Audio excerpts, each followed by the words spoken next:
नमस्कार दोस्तों, स्वागत है आपका बालाजी एस हिंदी क्लास में। दोस्तों इस क्लास में हम सीडीपी का प्रैक्टिस सेट हल करेंगे, जो कि पिछले ईयर्स के क्वेश्चंस आपको सारे मिलेंगे और इसी प्रकार से सीटेट क्वेश्चंस पूछती है, जो कि पिछले ईयर्स के आपके क्वेश्चन सारे हैं।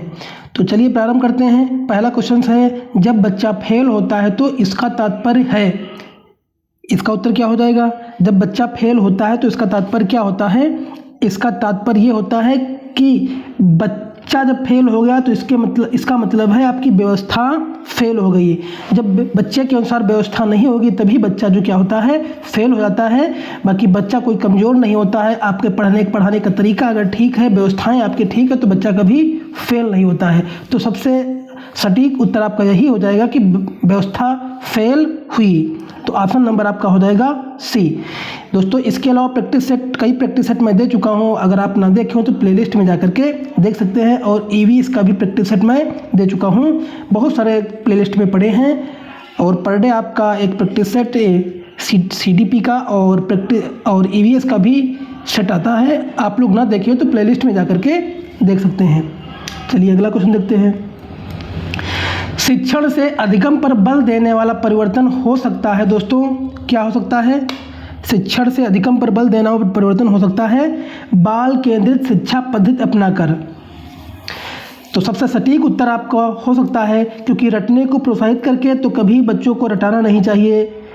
अग्र शिक्षण की तकनीकी अपनाकर यह भी सही नहीं है। परीक्षा परिणामों पर केंद्रित होकर, यह भी आपका किसी परीक्षा के ऊपर केंद्रित होकर क्या ये शिक्षण के अधिगम पर बल हो सकता है? नहीं हो सकता है। तो सबसे अच्छा है कि बाल केंद्रित शिक्षा पद्धति अपनाकर, यानी बालक के अनुसार जो शिक्षाएं दी जानी चाहिए उन्हीं को अपनाना चाहिए और बालक को केंद्र में रख करके शिक्षा देनी चाहिए, तभी आपका जो है शिक्षण कार्य सफल होगा। तो यही आपका ऑप्शन हो जाएगा कि बाल केंद्रित शिक्षा पद्धति अपनाकर। ऑप्शन नंबर ए दोस्तों सही हो जाएगा। चलिए अगला क्वेश्चन देखते हैं। बीजों का अंकुरण संकल्पना के शिक्षण की सबसे प्रभावी पद्धति है। सबसे प्रभावी पद्धति क्या है दोस्तों? तो सबसे प्रभावी पद्धति क्या हो सकता है? तो ये आपका हो जाएगा दोस्तों श्याम पर चित्र बनाना और वर्णन करना, क्या या बीज की वृद्धि के चित्र दिखाना, या विस्तृत व्याख्या देना, या विद्यार्थियों द्वारा पौधों के बीज बोना और उनके अंकुरण के चरणों का अवलोकन करना। तो सबसे सटीक हो जाएगा बीजों का अंकुरण संकल्पना के शिक्षण के लिए विद्यार्थियों द्वारा पौधों के बीज बोना और उसके अंकुरण के चरणों का अवलोकन करना।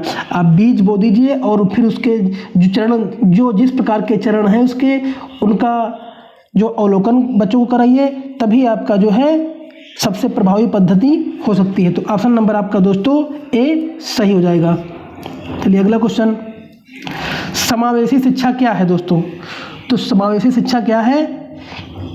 कक्षा में विद्यार्थियों का उत्सव मनाती है, या दाखिले संबंधी कठोर प्रक्रियाओं को बढ़ावा देती है, या तथ्यों का शिक्षा से संबंधित है, या हाशिए पर स्थित वर्गों से शिक्षकों को सम्मिलित करने से संबंधित है। तो ऑप्शन नंबर दोस्तों क्या सही हो जाएगा? तो समावेशी शिक्षा वो होते हैं जो कक्षा में विविधता का उत्सव मनाती है, यानी समावेशी कक्षा में विविध प्रकार के बच्चे रहते हैं, उसमें कोई भी बच्चा स्पेशल नहीं होता है, वही समावेशी कक्षा होती है। तो कक्षा में विविधता का उत्सव मनाती है, विविध प्रकार के बच्चे होते हैं, जो कि ऑप्शन नंबर आपका ए दोस्तों सही हो जाएगा। क्योंकि समावेशी शिक्षा में दिव्यांग यानी शारीरिक, दृष्टिबाधित और श्रवणबाधित, सामाजिक आर्थिक रूप से कमजोर या भाषाई अल्पसंख्यक एवं विभिन्न परिवेश से आए हुए विद्यार्थियों का शिक्षण कार्य किया जाता है। चलिए अगला क्वेश्चन। निम्नलिखित में से कौन सा वस्तुनिष्ठ प्रश्न है? दोस्तों कौन सा वस्तुनिष्ठ प्रश्न है? तो आपका ऑप्शन नंबर दोस्तों सही हो जाएगा। वस्तुनिष्ठ जो प्रश्न है वह सत्य या असत्य, इसको बोलते हैं वस्तुनिष्ठ प्रश्न। चलिए अगला देखते हैं।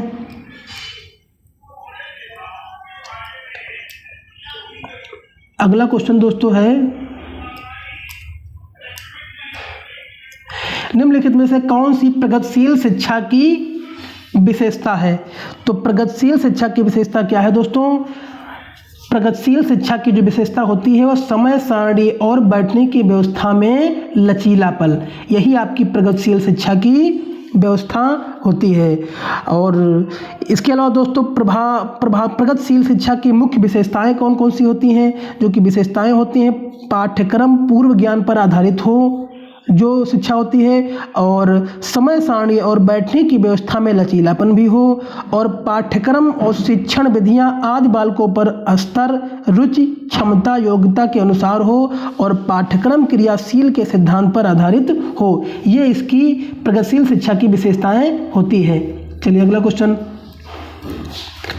एक शिक्षक प्रश्न पत्र बनाने के बाद यह जांच करता है कि क्या प्रश्न परीक्षण के विशिष्ट उद्देश्यों की परीक्षा ले रहे हैं। वह मुख्य रूप से प्रश्न पत्र की क्या है, किसके बारे में चिंतित है दोस्तों? तो वो जो चिंतित है वो है संपूर्ण विषय वस्तु को शामिल करने पर, इस बारे में चिंतित है दोस्तों। ऑप्शन नंबर दोस्तों ए सही हो जाएगा। अगला क्वेश्चन। विवेचनात्मक शिक्षा शास्त्र का यह दृढ़ विश्वास है कि, क्या विश्वास है? ये विश्वास है कि शिक्षार्थियों को स्वतंत्र रूप से तर्कना नहीं करनी चाहिए, या बच्चे स्कूल से बाहर क्या सीखते हैं या अप्रासंगिक है, या फिर दोस्तों शिक्षार्थियों का अनुभव और प्रशिक्षण महत्वपूर्ण होते हैं, या एक शिक्षक को हमेशा कक्षा के अनुदेशन का नेतृत्व करना चाहिए। तो ऑप्शन नंबर आपका हो जाएगा शिक्षार्थी के अनुभव और प्रशिक्षण महत्वपूर्ण होते हैं, जो कि ऑप्शन नंबर दोस्तों सी सही हो जाएगा। चलिए, विद्यालय आधारित आकलन मुख्य रूप से किस सिद्धांत पर आधारित होता है? विद्यालय आधारित आकलन मुख्य रूप से किस सिद्धांत पर आधारित होता है? तो ऑप्शन नंबर दोस्तों क्या सही हो जाएगा?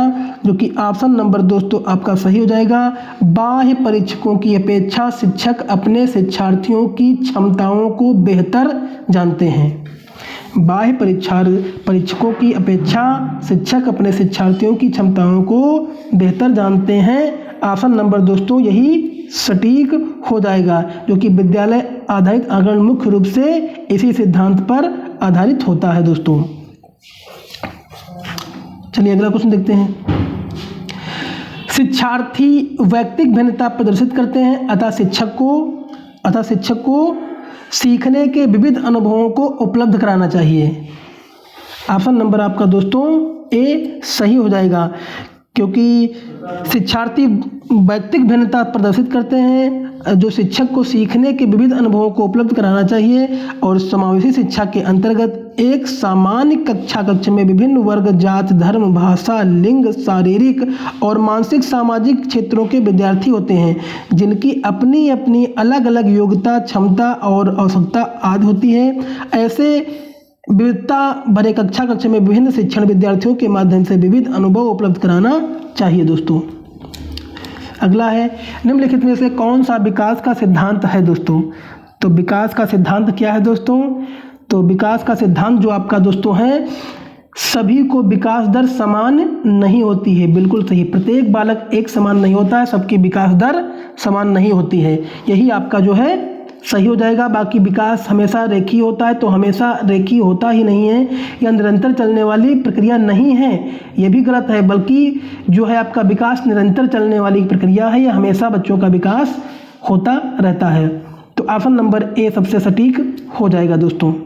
और इसके अलावा वर्ग तथा विकास के मुख्य सिद्धांत कौन कौन से हैं? पहला सिद्धांत आपका हो जाएगा इसमें निरंतरता का सिद्धांत, या विकास निरंतर चलने वाली प्रक्रिया है। दूसरा आपका व्यक्तिगत का सिद्धांत, इसमें जो है भिन्न भिन्न व्यक्तियों के विकास की गति एवं भिन्न होती है। और परिमार्जिता का विकास सिद्धांत, अगला है विकास क्रम का सिद्धांत, और समान प्रतिमान का सिद्धांत, परस्पर संबद्धता का सिद्धांत, और वर्तुलाकार प्रगति का सिद्धांत, और मस्तकाधोमुखी सिद्धांत। ये इतने सिद्धांत जो विकास के मुख्य होते हैं। चलिए अगला देखते हैं।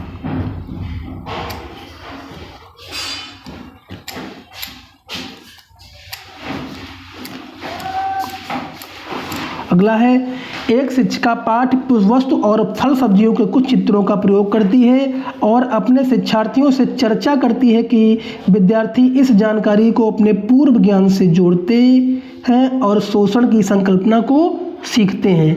यह उपागम आधारित है दोस्तों। अधिगम के शास्त्रीय अनुबंध पर या उपागम आधारित है? अधिगम के शास्त्रीय अनुबंधन पर या उपागम आधारित है, जो कि ऑप्शन नंबर ए दोस्तों सही हो जाएगा। अगला है, जब बच्चे की दादी उसे उसकी माँ की गोद से लेती है तो बच्चा रोने लगता है। बच्चा डॉट डॉट के कारण रोता है, किसके कारण रोता है? तो बच्चा दोस्तों संवेगात्मक दुश्चिंता के कारण रोता है बच्चा। क्यों? क्योंकि जब बच्चे की दादी उसकी माँ की गोद से लेते हैं तो बच्चा रोने लगता है, क्योंकि बच्चा संवेगात्मक दुश्चिंता के कारण रोता है। बच्चा अपनी माँ के संपर्क में सर्वाधिक समय तक रहता है, क्योंकि इसीलिए जहाँ वह अपने आप को सुरक्षित महसूस करता है, अतः जब बच्चे की दादी उसकी गोद से माँ की गोद से लेती हैं तो उसमें पलायन मूल प्रवृत्ति आ जाती है दोस्तों। चलिए अगला देखते हैं। शिक्षा के संदर्भ में सामाजिकरण से तात्पर्य है। सामाजिकरण से क्या तात्पर्य दोस्तों होता है? ये होता है सामाजिक वातावरण में अनुकूल और समायोजन। क्या होता है दोस्तों? सामाजिक वातावरण अनुकूल और समायोजन, जो कि ऑप्शन नंबर दोस्तों आपका सी सही हो जाएगा दोस्तों। क्योंकि शिक्षा के संदर्भ में सामाजिकरण से तात्पर्य होता है कि सामाजिक वातावरण में अनुकूलन और समायोजन से है। जन्म के समय शिशु में सामाजिकता लगभग शून्य होती है। जैसे जैसे उसका शारीरिक तथा मानसिक विकास होने लगता है वैसे वैसे उसका सामाजिकरण भी होने लगता है दोस्तों। तो इसका ऑप्शन नंबर दोस्तों ए सही हो जाएगा। तो दोस्तों इस सेट में हम इतने क्वेश्चनों को रखेंगे। अगर वीडियो अच्छा लगा हो तो लाइक करिए, कमेंट करिए, चैनल को सब्सक्राइब कर लीजिए। और इसके अलावा जितने भी सेट मैं दे चुका हूँ आप लोग ना देखें हो तो प्ले लिस्ट में जा करके देख सकते हैं, क्योंकि ये हमारा टारगेट दिसंबर 2024 है। और अगर आप पर डे प्रैक्टिस सेट देखते हैं तो निश्चय ही आपको सफलता मिलने वाली है, क्योंकि सीटेट अन्य परीक्षा से एकदम अलग है। इसमें आपको जितनी ही प्रैक्टिस कर पाओगे, जितना भी प्रैक्टिस करोगे उतनी आपको आसानी रहेगी, क्योंकि इसमें प्रैक्टिस की बहुत ही आवश्यकता होती है। थ्योरी बेस कम आता है, सिर्फ प्रैक्टिस करके आप जो है पेपर को निकाल सकते हैं। अगर वीडियो अच्छा लगा हो तो लाइक करिए, कमेंट करिए, चैनल को सब्सक्राइब कर लीजिए। धन्यवाद।